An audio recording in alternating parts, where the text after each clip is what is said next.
नमस्कार दोस्तों, स्वागत है आपका आज के मुख्य समाचारों की वीडियो में। जी हां दोस्तों, यहां पर आपको देखने को मिलेगी सुबह से लेकर शाम तक की सारी के सारी बड़ी खबरें, मुख्य समाचार, ब्रेकिंग न्यूज अपडेट के रूप में। तो दोस्तों आपसे रिक्वेस्ट है इस वीडियो को ज़्यादा से ज़्यादा लाइक और शेयर करें। तो दोस्तों जानते हैं आज की पहली बड़ी खबर। दिल्ली में पिछले 24 घंटे में कोरोना के 3,674 नए मामले, 30 मरीजों की हुई मौत। जी हां दोस्तों, राष्ट्रीय राजधानी दिल्ली में कोरोना संक्रमण का ग्राफ कम हो रहा है। इस वजह से रविवार को दिल्ली में कोरोना संक्रमण के एक दिन में 3,674 नए मामले सामने आए। लेकिन चिंता की बात यह है कि दिल्ली में कोविड से 30 लोगों ने दम तोड़ दिया। दोस्तों आपकी जानकारी के लिए बता दें, राष्ट्रीय राजधानी दिल्ली में कोरोना संक्रमण की दर 6.37% हो गई है, जबकि एक्टिव मरीज 21,490 है। दोस्तों राजधानी दिल्ली में कोरोना की चाल धीमी होने पर कुछ पाबंदियों में ढील दी गई है। एलएनपीजी अस्पताल के एमडी डॉक्टर एस कुमार ने बताया कि भारत में कोरोना के नए संक्रमण के मामले सामने नहीं आए हैं। उन्होंने कहा कि वायरस लगातार म्यूटेट हो रहा है, ऐसे में हमें बेहद सावधान रहने की जरूरत है। साथ ही कहा कि नए वायरस को लेकर हमें सतर्क रहने की जरूरत है। इसके बाद दोस्तों अगली बड़ी खबर, अब हर नागरिक की होगी सिंगल डिजिटल आईडी। आपस में लिंक होंगे पैन कार्ड, आधार कार्ड और ड्राइविंग लाइसेंस के साथ साथ पासपोर्ट भी। जी हां दोस्तों, आने वाले समय में देश के हर व्यक्ति के पास सिंगल डिजिटल आईडी होगी। इससे Aadhaar card, PAN card, driving licence और पासपोर्ट समेत सभी दस्तावेज एक दूसरे से लिंक हो जाएंगे। यानी कि आपको आधार, पैन या लाइसेंस से वेरिफिकेशन के लिए अलग अलग आईडी देने की जरूरत नहीं होगी। इस नई तकनीक पर इलेक्ट्रॉनिक्स मंत्रालय काम कर रहा है। इलेक्ट्रॉनिक्स मंत्रालय ने केंद्रीकृत डिजिटल पहचान का एक नया मॉडल प्रस्तावित किया है। प्रस्तावित मसौदे में मंत्रालय सुझाव दे रहे हैं कि यह एकीकृत डिजिटल पहचान नागरिक को नए पहचान पत्रों को नियंत्रण में रखकर सशक्त बनाएगी और उन्हें यह चुनने का विकल्प प्रदान करेगी कि किस उद्देश्य के लिए किसका उपयोग करना है। प्रस्ताव के जल्द ही सार्वजनिक होने की उम्मीद है और मंत्रालय 27 फरवरी तक लोगों की प्रतिक्रियाएं मांगेगा। दोस्तों इस एकीकृत डिजिटल पहचान के तहत केंद्र के साथ साथ अलग अलग राज्यों के पहचान पत्रों को भी एक साथ रखा जा सकेगा। साथ ही ई-केवाईसी के माध्यम से इस डिजिटल आईडी का उपयोग अन्य थर्ड पार्टी सेवाओं का लाभ उठाने के लिए उपयोग किया जा सकता है। इसके बाद दोस्तों अगली बड़ी खबर, किसान 31 जनवरी को विश्वासघात दिवस मनाएंगे। राकेश टिकैत का केंद्र पर वादा पूरा नहीं करने का आरोप। जी हां दोस्तों, केंद्र पर किसानों से किए गए वादों को पूरा नहीं करने का आरोप लगाते हुए भारतीय किसान यूनियन के नेता राकेश टिकैत ने कहा कि सोमवार को कृषि मुद्दों पर देश भर में विश्वासघात दिवस मनाया जाएगा। भाजपा के राष्ट्रीय प्रवक्ता ने रविवार को दावा किया कि 9 दिसंबर को सरकार द्वारा किए गए वादों के एक पत्र के आधार पर दिल्ली की सीमाओं पर 1 साल से अधिक समय से चल रहे विरोध प्रदर्शन को वापस ले लिया गया था, लेकिन वादे अधूरे रह गए। टिकैत ने एक ट्वीट में कहा कि सरकार द्वारा किसानों से वादा खिलाफी के खिलाफ 31 जनवरी को देशव्यापी विश्वासघात दिवस मनाया जाएगा। सरकार के 9 दिसंबर के जिस पत्र के आधार पर आंदोलन स्थगित किया गया था, सरकार ने उसमें से कोई वादा पूरा अभी तक नहीं किया है। इसके बाद दोस्तों अगली बड़ी खबर, WHO की वेबसाइट पर जम्मू कश्मीर दिख रहा है पाकिस्तान और चीन का हिस्सा। टीएमसी सांसद ने प्रधानमंत्री मोदी को लिखा खत।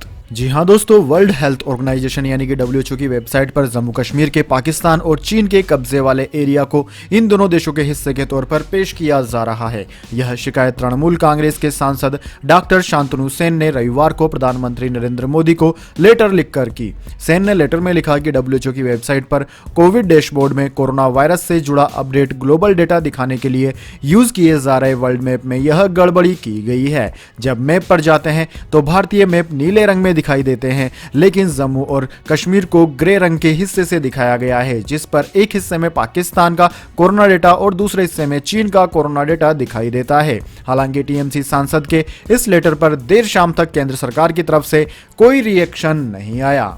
इसके बाद दोस्तों अगली बड़ी खबर, मैरिटल रेप को माना जाएगा अपराध। सोमवार को कोर्ट में अपना रुख साफ कर सकता है केंद्र। जी हां दोस्तों, केंद्र सरकार सोमवार को दिल्ली उच्च न्यायालय को सूचित कर सकती है कि वह मैरिटल रेप के विरोध में दिए अपने पूर्व के हलफनामे को वापस लेना चाहती है या नहीं। केंद्र ने अपने पूर्व के हलफनामे में कहा था कि मैरिटल रेप को अपराध घोषित नहीं किया जा सकता, क्योंकि इससे विवाह नाम की संस्था खतरे में पड़ सकती है और इसे पतियों के उत्पीड़न के लिए इस्तेमाल किया जा सकता है। न्यायमूर्ति राजीव शखधर एवं न्यायमूर्ति सी हरिशंकर की पीठ ने गत 28 जनवरी को केंद्र सरकार का प्रतिनिधित्व कर रहे वकील से कहा था कि वह इस बात पर केंद्र के निर्देश लेकर आए कि क्या सरकार इस मामले में 2017 में दिए गए अपने हलफनामे को वापस लेना चाहती है। मैरिटल रेप को अपराध घोषित करने की मांग को लेकर दायर कई याचिकाओं की सुनवाई कर रही खंडपीठ सोमवार को याचिकाकर्ताओं की जवाबी दलीलें सुनेगी। इसके बाद दोस्तों अगली बड़ी खबर, ममता बनर्जी पर गवर्नर का हमला, कहा बंगाल की भूमि को खून से नहीं रंगने देंगे।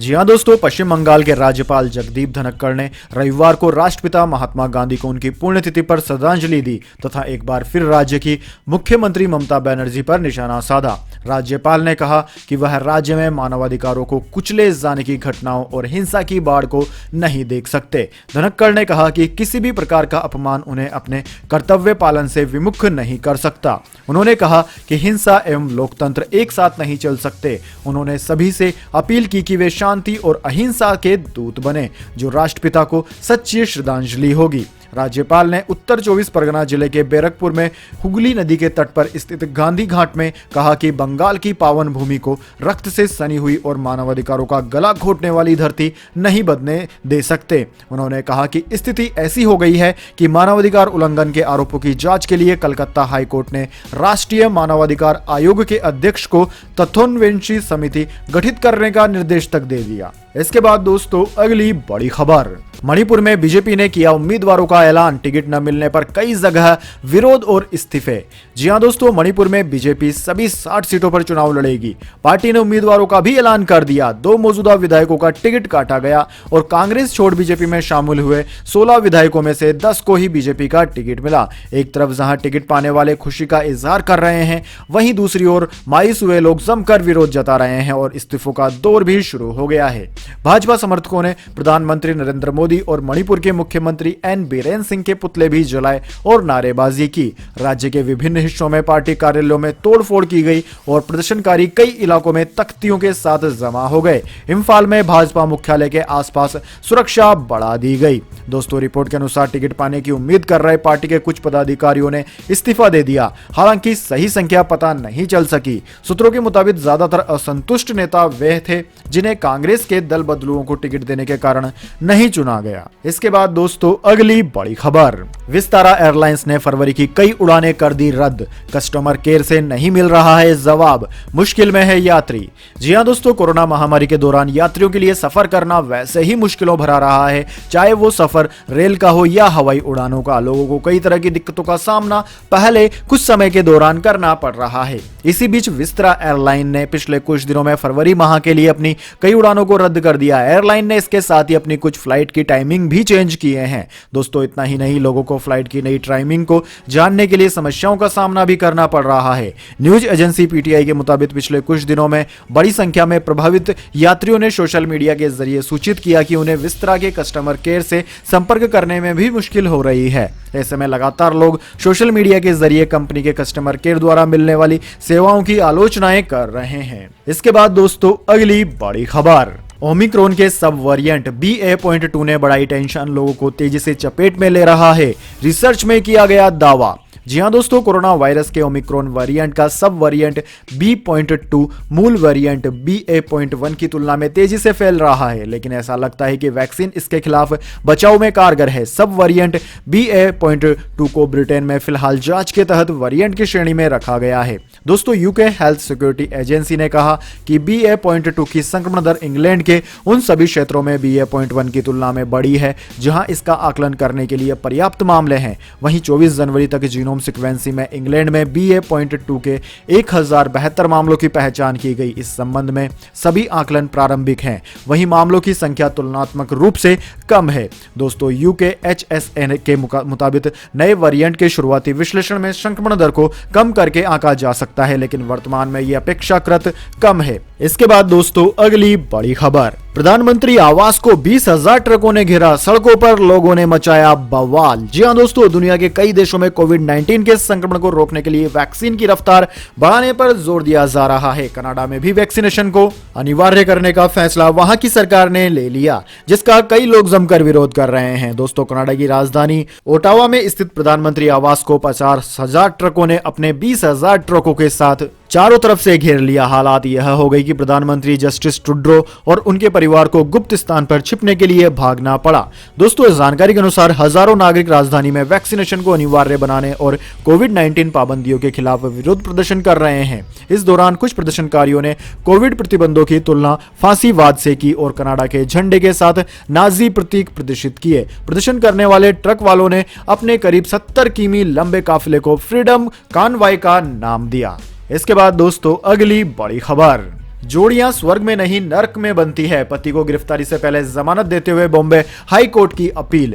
जी हां दोस्तों, जोड़ियां स्वर्ग में नहीं नरक में बनती है। एक घरेलू विवाद की सुनवाई के दौरान बॉम्बे हाई कोर्ट ने यह टिप्पणी की। हाई कोर्ट के जस्टिस सारंग कोतवाल की बेंच एक पति की तरफ से दायर याचिका पर सुनवाई कर रही थी, जिसमें उसकी पत्नी ने क्रूरता और दहेज की मांग करने का आरोप लगाया था और यह शादीशुदा कपल साथ रहने को तैयार नहीं था। अदालत ने देखा कि पति और पत्नी ने एक दूसरे के खिलाफ क्रॉस शिकायतें दर्ज की थी। जस्टिस एसवी कोतवाल ने आदेश दिया था कि एफआईआर से पता चलता है कि पति और पत्नी एक साथ नहीं रह सकते, उनके बीच लगातार झगड़े होते रहते हैं। मामले की सुनवाई के दौरान जस्टिस कोतवाल ने गुस्से में यह भी टिप्पणी की कि जोड़ियां स्वर्ग में नहीं नरक में बनती है। दरअसल दोस्तों, मामला यह है कि एक महिला ने दिसंबर 2021 में अपने पति के खिलाफ एक एफआईआर दर्ज कराई थी, जिसमें उसने आरोप लगाया था कि 2017 में उसकी शादी के दौरान पति का परिवार अपने घर के हर सदस्य के लिए एक सोने का सिक्का चाहता था। चूंकि महिला का परिवार मांग को पूरी नहीं कर सका, इसलिए ससुराल वाले उसे परेशान करने लगे।